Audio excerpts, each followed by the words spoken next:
Hey guys, welcome to topic 13.2, which is geologic time. Alright, so we're going to be looking at obviously fossils in this discussion, alright, because how do you know dinosaurs existed, right? So visiting something like the Museum of Natural History here, you'll see dinosaur fossils, okay? How can you tell how old they are? Well, obviously using index fossils, radioactive dating, relative dating, combining all that and figuring out the age relative to each other. Okay, first I want to show you a couple of different types of fossils you might see. So amber, which is a tree resin. You can see insects usually are preserved in this. This is a spider preserved in amber. You could also have flies, mosquitoes. One example, if you've ever seen the movie Jurassic Park, they talk about mosquitoes being preserved, and that's how they got the DNA for the dinos. So that was a science fiction story of that, which, very good story, all right, interesting one. Cast and mold. So those that have gotten braces know about this, where you bite down on that bite plate with the paste in it, and then they take an outline of your teeth first, like this, a cast, and then they pour cement in it and then make an outer part of it called a mold. Okay, so same thing happens with fossils sometimes, because it will be deposited in mud, all right, and make kind of like an imprint, or it might have already made the imprint and then mud collected in it and then hardened around it. So you'll sometimes see that. Impression. Okay, so like the fish here, you could actually have the fish actually push against a mud type material, leave an outline of its body. So that's an impression. And then we could also have compression, where the whole body of the organism gets hardened into the rock material. Okay, so in the case of these moths or whatever's here. We could also have chemical tar sands, which you can see kind of an oily look of this shellfish. So again, wherever you have oil forming or something like that, it can preserve the fossils also. Petrification is when wood or bones get hardened into rock material, crystallize. So it's actually no longer wood or bone, it ends up turning into more of a rock material. Okay, figuring out age of fossils relative. Well, we look at creatures and see if they resemble the ones alive today. All right, so obviously the one on the left here resembles the common horseshoe crab today, but it has very much different look to it. Okay, so that definitely is a more ancient creature, whereas this spider definitely resembles more of what's alive today. Okay, so we kind of put those in age order based on that. And again, evolution is the big thing here. So piecing together the past. Okay, so how do earth scientists organize the fossils? We use something called the Geologic Time scale. So it's a model of geologic history of the earth, 4.6 billion years of time.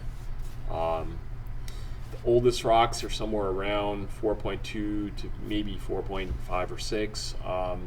Most of the ones we found are around 4 billion, 4.2. But some of the meteorites we found may be closer to the age of the Earth as we know it. Okay, how do earth scientists develop it? All right, so we basically take our fossil evidence and put it in age order.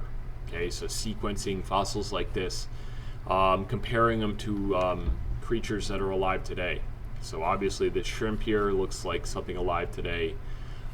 This fish doesn't, it looks a lot more armored, so that definitely is a more ancient fish. And same thing with this, is an ancient shellfish. And of course dinosaurs, as you guys know, we don't have reptiles that big anymore. Okay, how is it organized?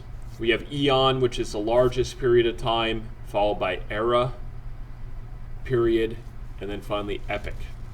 Okay, and the big thing with these, none of these are specific time periods, meaning that they don't last for certain millions of years. Basically, they change when life changes on Earth. Okay, so we'll look at that what is meant by life changing on Earth. Okay, obviously there's catastrophic changes, there's evolution, so that's what we're going to be looking at here.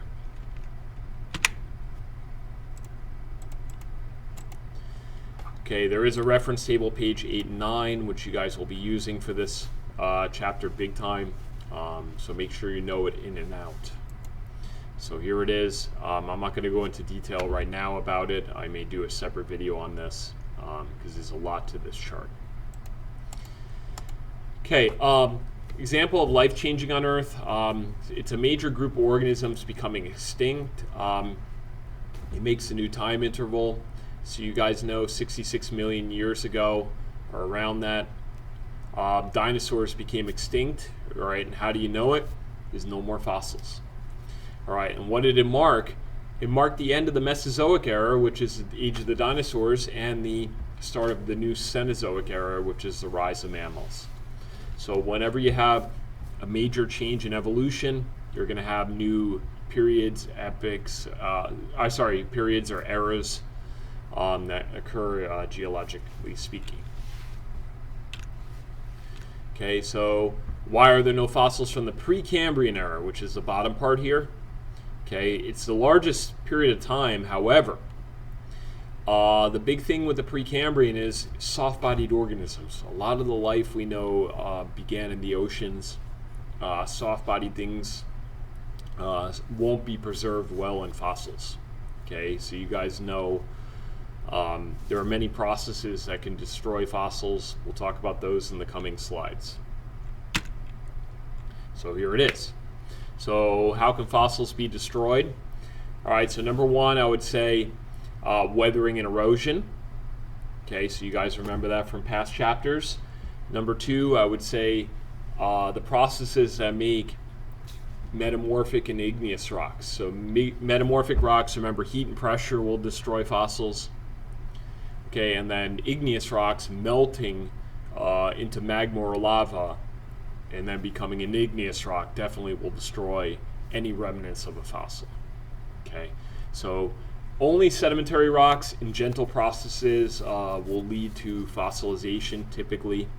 There are a couple metamorphic rocks that are gentle processes, but in general, mostly sedimentary rocks are going to be our preservers of fossils. And the conditions have to be just right. So in general, the fossil record is incomplete. Not all organisms that have lived have been fossilized, which is definitely a big factor in determining geologic history. Okay, what else can fossils tell about the past? Well, the stuff on the reference table. Okay, so obviously we can reconstruct the continents the way they once were, Pangea, multiple versions of Pangea over time. So basically configurations of the continents, mountain ranges that became as a result of this also. We could also tell about past climates, whether it was a cold period or a warm period, by looking at the types of fossils. All right, I gave the example in class of the woolly mammoth.